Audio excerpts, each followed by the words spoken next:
Boker Tov, le rabbi avait un grand chassid qui s'appelait Rav Mordechai Mentlik.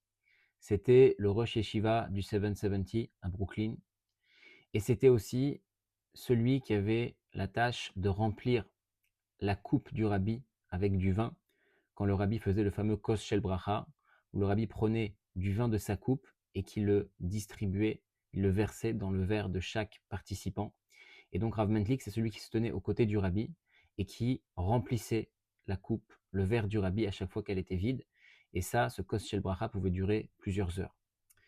On raconte une histoire sur lui que dans l'année 1976, Tafshin Lamed Vav, le rabbi a envoyé plusieurs chassidim en terre d'Israël pour faire pas mal de choses, pour rencontrer le président, pour renforcer les communautés, etc., etc. Et le rabbi leur avait dit, vous irez, vous en profiterez pour aller visiter Marat HaMachpelah à Hebron, donc le tombeau des patriarches, Abraham, Yitzhak, Yaakov, et vous visiterez aussi le Kotel HaMaaravi à Jérusalem.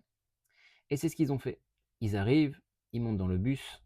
Pour la majorité d'entre eux, c'était la première fois qu'ils voyageaient en Eretz Israël. Et donc, ils sont dans le bus. Ils arrivent, premièrement, au Kotel HaMaaravi, à Jérusalem.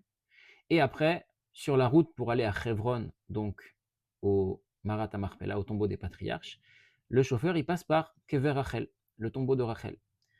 Et donc, puisque ils étaient là et que beaucoup n'étaient jamais allés en Israël, alors le chauffeur s'est arrêté, il a dit, voilà, tous ceux qui veulent aller prier un petit peu sur le Kever Rachel, qu'ils y aillent, on les attend et après on reprend la route vers Hebron.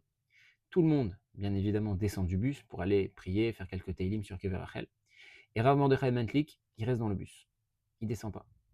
Et quand tout le monde remonte, le bus repart. Les gens lui demandent, mais pourquoi t'es pas venu avec nous, Kever Rachel?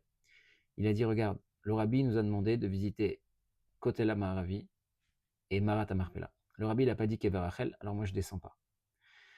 Pour montrer le niveau d'annulation de Bitoul, tel un soldat, qui se voyait pas comme dans un voyage, comme une partie agréable d'un voyage, il y a une mission à faire d'un côté et puis de l'autre côté on peut profiter. Il se voyait de A à Z à 100% dans sa mission du rabbi. Ce que le rabbi l'a demandé, je fais.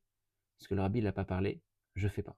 Même si c'est dans la Gdusha, même si c'était une bonne chose, concrètement d'aller au Kever Rachel bien évidemment, d'aller faire des teilim, d'aller prier, d'aller se recueillir.